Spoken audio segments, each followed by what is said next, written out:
This first round, I'm going to attack using only boxing. Michael will do whatever he wants with a focus on grappling, trying to bring the fight to the ground. And let's see how it goes.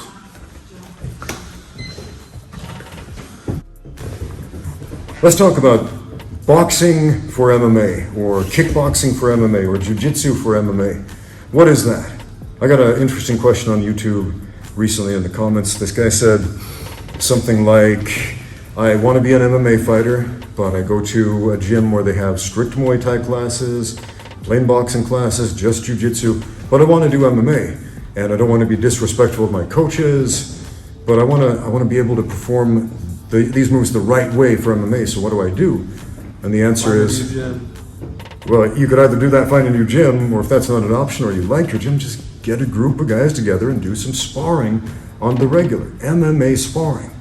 And again, give yourself limitations like this. What is boxing for MMA?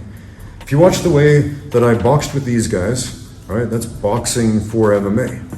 And it's notably different than boxing for the simple reason I'm watching out for takedowns, for clinching, for knees, for kicks, for elbows if that's in play. Like the level changes that don't exist in boxing, all kinds of traps and situations that don't exist in boxing, right? So superficially, it just kind of looks like boxing when the other guy's not, but on a deeper level, it's paying attention to the nuances of the sport. Boxing while putting yourself in a position to not get kicked. Boxing while putting yourself in a position to not get taken down. Boxing with the awareness that I also need to know how to pummel and clinch and break that clinch and stuff the takedown and catch the kick, etc. 3 minutes? How about you, Michael? How would you describe boxing for MMA? Is it 3 minutes? What is that to you? Difficult to describe. Yeah. Boxing, yeah, with more discipline than just might and hit. Yeah, it's a lot more cerebral. You got to pay a lot more attention to the little details, the nuances. Boxing with a bigger radar. Yeah, I digress with that because with standard boxing, there are lots of nuances you have to pay attention to, like a ton of them that don't really exist in MMA. It's just different nuances is what I mean, right? Like boxing is a game of millimeters, right? If you are this far away, the guy can't hit you. If you're that far away, he can. Like it's a game of millimeters, right? So subtle nuances are that important in boxing. What I'm saying is the nuances are different. What do you think, Xiao? How would you define boxing for MMA? You can use uppercuts to counter takedowns. You can punch in the clinch. It's much broader. Yeah, one thing you mentioned afterwards is you throw a lot of uppercuts that round. This round, I'm going to be focusing on boxing, only attacks from boxing. Xiao is going to do his usual thing, very kick-heavy MMA sparring. So we'll see how I box against his kick-heavy sparring. All right. Okay. I am it. I do it. And that's true. I use the uppercut a lot more than I would have in a straight boxing match. For the specific reason that, yeah, I'm countering takedowns and I'm dealing with the clinch and I'm dealing with level changes that wouldn't happen in those positions in boxing, but they do happen in those positions in MMA. So the uppercut becomes extremely useful. Did you notice anything that I was doing that I don't usually do when I do straight boxing? Like we do a lot of boxing together. Yeah, maybe the clinch, separating. Yeah, like framing, this cross frame. All the things. The reverse collar tie, man, that becomes super important. For sure. Like ordinarily when you're boxing, you know, sometimes the guy will try to get in there and hug you to get a break or get really close shoulder to shoulder in the Philly shell to land like a quick short uppercut or something like that. But the end game there is something pretty brief and transient. Whereas when someone's getting in that range in an MMA fight, they are trying to take you down, they're trying to control you, they're trying to knee you in the head and knock you out. They're trying to do extreme amounts of damage very quickly. And so you have to nullify that. This is one of the most important sparring drills I could recommend for mixed martial arts. Everyone knows you should cross-train for the sport of mixed martial arts, and they have the idea, go to a boxing class, go to a jiu-jitsu class, go to a wrestling class, etc. And that's good, and you should probably do that.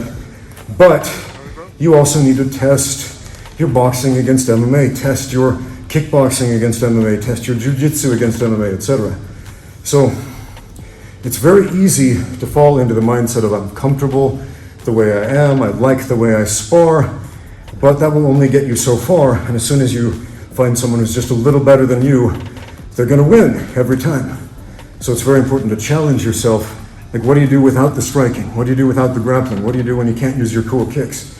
Right? So for me, the boxing round probably felt the most comfortable because punching is really energy efficient. And even when these guys are grappling and kicking, I can still use boxing pretty effectively. How did you guys feel about the boxing rounds? How about you, Xiao? I think you could have checked a lot of kicks, but you didn't. Yeah, I caught a few and countered with a Punch. right hand and so on, but you did land a few leg kicks and a few nice body kicks, turning back kick, side kick. Yeah, that's one of the big limitations of the boxers, those long linear kicks, because they're going to outreach you even against a shorter fighter. So, any other thoughts about that? How about you, Michael? How was the boxing round for you? I tried to grapple, but Yeah. your offense was too much. Yeah, and it has to be. If all you're doing is boxing, you've got to be very punch intensive. Like, you can't just hope to land that one lucky shot that knocks the guy out. You've got to just keep going and going and going. It's a very, I said it was an energy efficient way to fight, meaning it takes less energy to throw a bunch of punches than a few kicks, but it's still very energy intensive to box against a good grappler, because you've got to always be moving and always stay hyper aggressive. One lucky punch sounds like Connor. Yeah, man, if you base your whole game plan on one lucky punch, you either have to be one lucky guy or you're going to lose a lot of fights. This third round, before I have a chance to recover too much, I'm going to grapple, so I won't strike at all. And Michael's going to do full MMA rules. He can punch, kick, knee, grapple, submissions, whatever he wants. All I will do is grappling, so wrestling, jiu-jitsu. That's it, no strikes. 3 minutes, ready? How about the grappling rounds? Like when I was just using grappling against you, Michael. I mean, I was a little winded from all the boxing, but I felt okay. How'd it go though? Yeah, I tried to counter or not let you close to me, but still very difficult. Yeah. Then I tried to get up. My older brother Joseph always told me this fascinating thing. He said, whatever you're most afraid of will happen to you. And I think this is very true in fighting. If you think, don't let him take me down, don't let him take me down. Well, what's the operative phrase in that sentence? Take me down, right? And it's a self-fulfilling prophecy, and it's going to happen. Remember when Ronda Rousey was on top of the world in the UFC, and every fighter they interviewed were like, how are you going to defend the armbar? And they'd say, well, we've been practicing armbar defense, because they took it as a granted fact that Ronda would take them down and would armbar them, right? When what they really should have been training is, instead of don't get taken down, don't get taken down, how about hurt her? How about impose your own will? How about do your own game plan instead of focus so much on don't let the other person do their game plan, right? It's just a more proactive way to go about it. And once fighters started paying attention to that, yeah, they beat her. So, how about you, Xiao? When I did the grappling round against Xiao, at that point I was a little spent, and yeah, how did it feel for you, Xiao? Well, obviously I got my first kick caught, but later I was surprised I defended the single leg for a while. I think you did 2 single legs. The first one I was able to frame off your neck. Yeah. But then the second one you tucked your head so well that I have nowhere to frame. Yeah, I kind of did a head spear in your stomach on that one. It was kind of a desperation act because I was a little pooped. But yeah, balance is definitely getting better. And this is a drill that helps both sides. Like, it helps me, develop these specific skill sets, and it helps them. Like, it helps Xiao develop his anti-grappling skills, right? For the streets. For the streets, yo! But there are thousands of videos on YouTube about anti-grappling, and it's hilarious. A lot of these came out post UFC 1, Like every Wing Chun, karate, kung fu, taekwondo guy on YouTube was like, here's my anti-grappling technique, and then they show some silly nonsense. And yeah, it's funny when the reality is anti-grappling is just learn how to grapple. You want to defend a takedown, get in the ring and practice fighting against a guy who's trying to take you down. Just like I'm trying to take down Xiao, he's trying to defend it. Guess what? He's better at defending takedowns now. Same thing with Michael, right? And when Michael was trying to take me down and I was just boxing, guess what? I'm better at takedown defense than I was before now, right? Because we got experience. It's amazing. And you survived. Okay, that was invigorating. This round, same thing. I will only grapple, no strikes. Xiao will do what Xiao does best, whatever he wants. All right, let's go. Yeah. Don't forget the off. What was the hardest round for you, and what was the easiest round? Ooh, grappling's definitely harder. Yeah, you know, when I could just grapple, it was weird for a lot of reasons. In the stand-up game, obviously, because you know you got to deal with somebody punching at you, and you got to worry about the takedown without the strikes to set it up. Because I love using strikes to set up my takedowns, and I love using strikes to set up my guard passes, and I love using strikes to set up submissions.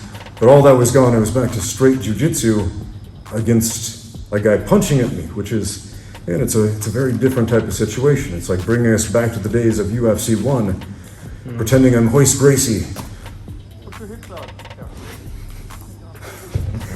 He always did that little front kick, man, to set up his takedowns. But I couldn't even do that. So, yeah, you find out what works and what doesn't. And this is important because, man, Kyle Dake, wrestler Kyle Dake, he competed in the Olympics. He's one of my favorite wrestlers, one of my favorite combat sports athletes of all time. I've learned a ton from watching Kyle compete, watching his tutorials, etc. But he didn't do well at the Olympics this year. And he didn't give any excuses. Physically he wasn't his best, but he said, you know what? You're never going to be your best physically. There's always going to be something wrong with you. And the champion is the guy who's able to deal with that the best. And that was not me this time. Something like that. I'm paraphrasing. But it's such a brilliant assessment of combat sports. Because, you know, what if you go in there, you go into a fight with a sprained ankle? This happens. Like my first pro kickboxing match, I went in with an injured heel. But I had to do it because I had signed that contract. The other guy's expecting a fight. You know, the tickets are all sold, the fight has to go on, I needed that money. And so, you know, I went in there with an injured foot, and, you know, I lost the fight. And I'm not blaming on my foot, it's just that's how it happens, right? And sometimes, you know, I fought other guys who went in there with injuries when I went in there with different injuries, and we always compared like, war stories afterward, like, yeah, I have this, I have that, okay, cool, whatever. You know, it's a fight game, it's just business. A Xiao was whispering in my ear as I took him down. It's just business. But yeah, these sort of drills, you know, they prepare you. What if you can't punch? What if you break your hand? This happens. I mean, I just watched an MMA fight. A couple of fighters went out there for their first fight, and two ladies, and one of them threw a spinning back fist and actually broke her arm on that spinning back fist in round 1. So she fought the rest of the fight, 2 more rounds with a broken arm. Right, so she wasn't able to throw her power hand anymore. Right? And if you've never experienced fighting without your right hand, you're gonna be at a loss. You're gonna feel like I've already lost the fight. But if you've practiced, how do I fight without being able to throw my power hand, without using my right hand? How do I fight without using my kicks, or without using this weapon or that weapon? Guess what? You got other weapons. How about grappling for MMA, jiu-jitsu for MMA? Like, we've rolled together, you know, just straight jiu-jitsu, and we've done MMA together. For a moment, when I was getting up off the ground and trying to separate from the clinch, I would have gotten kneed so much in the face if you were striking.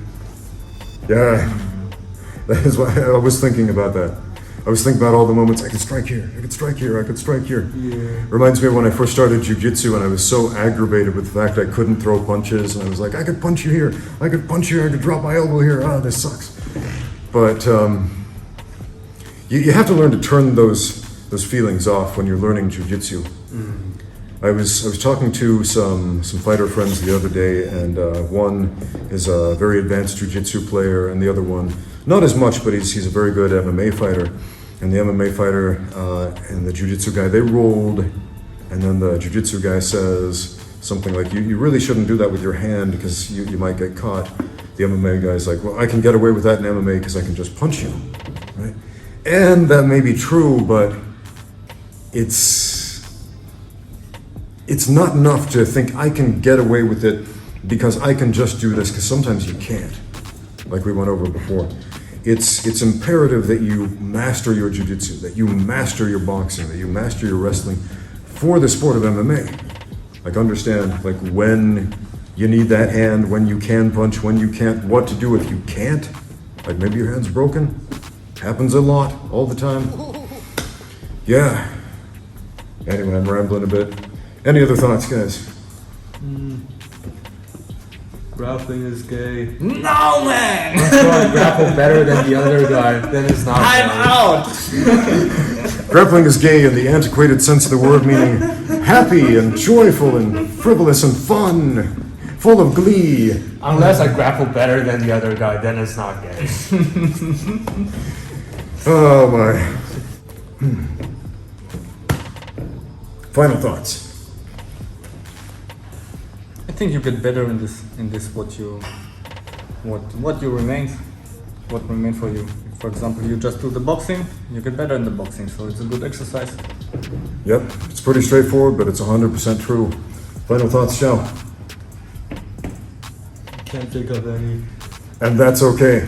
All right, guys, try that out. Give yourself some limitations in your sparring. They can be extreme like this, or maybe just something little like this round.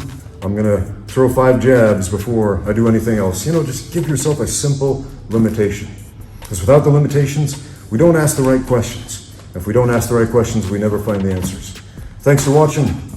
Now get out there and train. I'd just like to point out the worst injury I had came from this goofy scramble where I bounced my eye against the ropes, and you'll see me fall down here and grab my eye. Man, that hurt. That actually gave me a black eye, which is why I ended up pulling guard instead of fighting to finish that takedown there. Man, that sucked. This video is brought to you by xmartial.com. Don't forget to use my code Ramsey10 for 10% off literally everything on the website. It helps this channel out a lot. Thank you so much for watching, and as always, get out there and train.